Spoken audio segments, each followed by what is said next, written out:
দেখো তাহলে আজকে থেকে সেট তোমার কাছে একদম পানির মতো মনে হবে।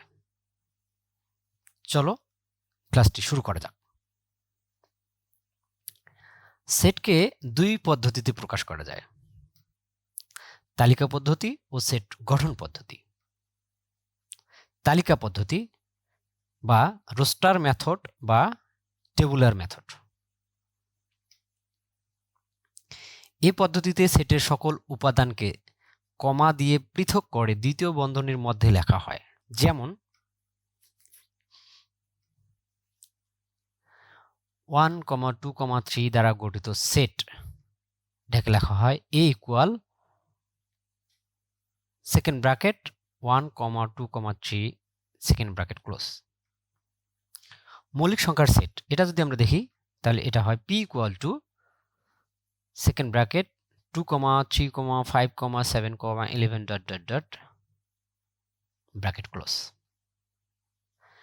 আরেকটা যদি আমরা দেখি জোড় সংখ্যার সেট, তাহলে এখানে আমরা লিখতে পারি e equal to dot dot dot -8, -6, -4, -2, 0, 2, 4, 6, 8 dot dot dot second bracket close.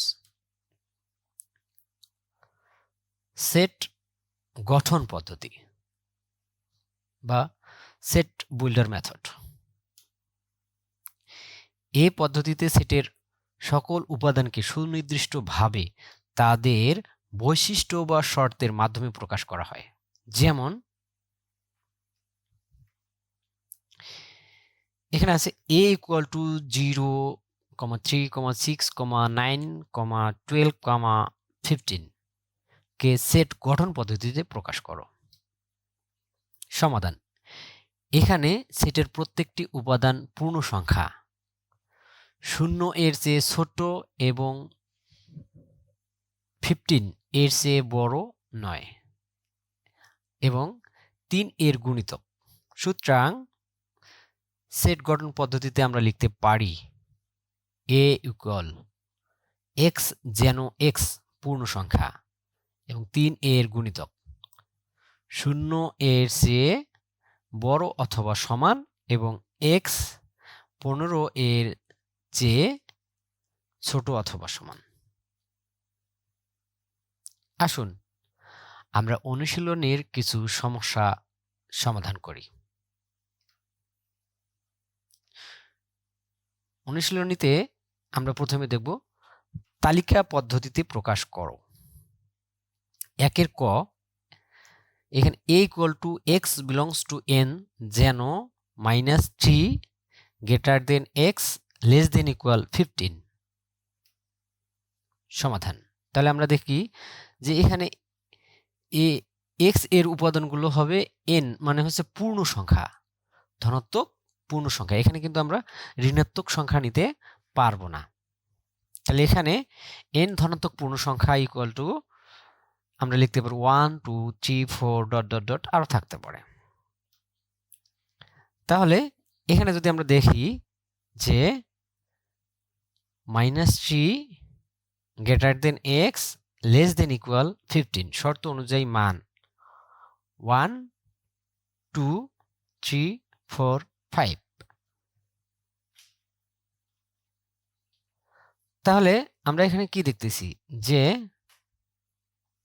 -3 greater than x less than equal 15 শর্ত পূরণ করা সংখ্যাগুলো হলো 1, 2, 3, 4, 5।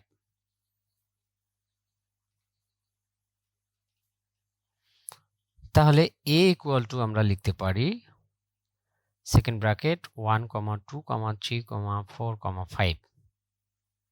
আনসার: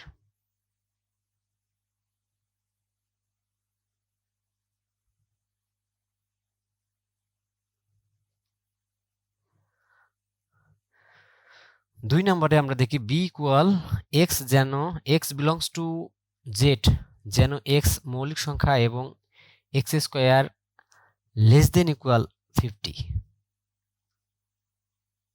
সমাধান: আমরা b ইকুয়াল x যেন z x belongs to Z মানে এক্স এর মানগুলো হবে পূর্ণ সংখ্যা। এখানে মৌলিক সংখ্যা এবং এক্স এর মানগুলো আমাদের এখানে মৌলিক সংখ্যা হবে, পূর্ণ সংখ্যা কিন্তু মৌলিক সংখ্যা। আর একটা শর্ত আছে যে ওই সংখ্যাগুলোর যদি স্কোয়ার করা হয় বা টু দি পাওয়ার করা হয় তাহলে 50 এর চেয়ে ছোট অথবা সমান বড় হতে পারবে না। এখানে জেড পূর্ণ সংখ্যার সেট -3 -2 -1 0 1 2 3 4 5 ... মৌলিক সংখ্যাগুলো হলো 2 3 5 7 11 13। এখানে 2 square is equal to 4, 15 less than. 3 square is equal 9 less than 15। 5 square is equal 25 less than 50।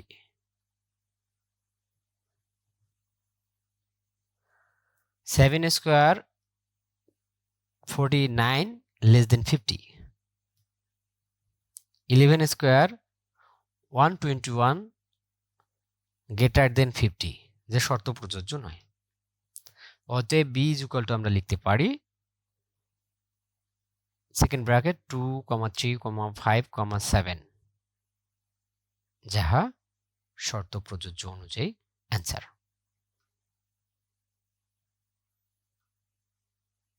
গ নাম্বারে দেওয়া আছে c is equal x belongs to z যেন x to the power 4 less than 264। সমাধান আমরা দেখি। এখানে z পূর্ণ সংখ্যার সেট। এখানে পূর্ণ সংখ্যার সেটগুলো কোনগুলো? -3 -2 -1 0 1 2 3 4 5 ... আরো থাকতে পারে। এখানে আমরা দেখতেছি যদি ওই যে 0 এর পাওয়ার 4 দেই তাহলে 0 হয়, যা 264 এর চেয়ে ছোট। 1 এর উপর পাওয়ার 4 দিলে 1 হয়, যা 264 এর চেয়ে ছোট। -1 এর পাওয়ার 4 দিলে 1 হয়, যা 264 এর চেয়ে ছোট। 2 এর পাওয়ার 4 দিলে 16 হয়, যা 264 এর চেয়ে ছোট। -2 এর পাওয়ার 4 দিলে 16 হয়, যা 264 এর চেয়ে ছোট। 3 এর পাওয়ার 4 দিলে 81 হয়, যা 264 এর চেয়ে ছোট। -3 এর পাওয়ার 4 হলে 81 হয়, যা 264 এর চেয়ে ছোট। 4 এর পাওয়ার 4 দিলে 256, যা 264 এর চেয়ে ছোট। -4 এর পাওয়ার 4 দিলে 256, যা 264 এর চেয়ে ছোট। 5 এর পাওয়ার 4 দিলে 625, যা 264 এর চেয়ে বড়, যাহা শর্ত অনুযায়ী গ্রহণযোগ্য নয়। আবার যদি -5 এর পাওয়ার 4 দেই তারপরেও 625, যা 264 এর চেয়ে বড়, এটাও শর্ত অনুযায়ী গ্রহণযোগ্য নয়। অতএব আমরা লিখতে পারি c is equal second bracket -4 -3 -2 -1 0 1 2 3 4, যাহা শর্ত অনুযায়ী প্রযোজ্য অ্যান্সার। ধন্যবাদ সকলকে। যদি ভিডিওটি ভালো লেগে থাকে তাহলে একটা লাইক, কমেন্ট এবং শেয়ার করবেন, আর আমার চ্যানেলটিকে সাবস্ক্রাইব করে রাখবেন। পরবর্তী ভিডিও আসার সাথে সাথে নোটিফিকেশনের মাধ্যমে আপনি জানতে পারবেন। তো ধন্যবাদ।